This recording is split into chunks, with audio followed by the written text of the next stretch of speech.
السلام علیکم دوستان عزیز، امیدوارم شما خوب هستین. بر شما سلامتی خواهان هستم. امروز سه شنبه 4 ایون.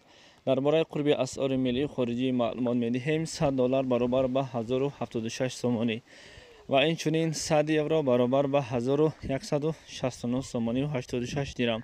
دوستان عزیز، در ضمن ویدیو حتما لایک کنین و به کانال ما پادپیسات کنین تا از نوارهای نوی ما با خبر باشین. خداوند از شما راضی باشد. رحمت برای دستگیری هایتان.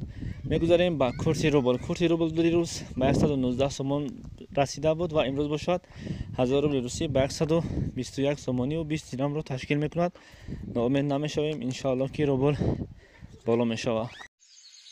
برای شفا و تبابت دردهای شما شرکت داروهای گیاهی پیشنهاد میکند سمیوون برای آنهایی که لاغر هستند و میخواهند وزن بگیرند.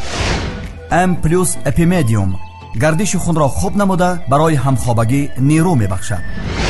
ملهم پیگمنتا برای بیماری های پسریاز و سفید شوی پوست. بینداکس برای ریزانیدن کرم های معده و روده. میناکسیدیل برای سبزانیدن موی سر و ریش. کرم فریک برای دراز نمودن مهلت همخوابگی. روغن خیلبی برای ریزانیدن سنگ های گرده و تبابت آن. فاتزارب برای کم کردن وزن زیادتی. دسترس نمودن داروها به تمام شهرهای روسیه و جمهوری تاجیکستان به طور رایگان. و کسانی که در جمهوری قزاقستان هستید، 1000 تنگه پول قزاقستان با کورس تاجیکستان برابر به 23 سومانی و 83 درم را تشکیل میکند.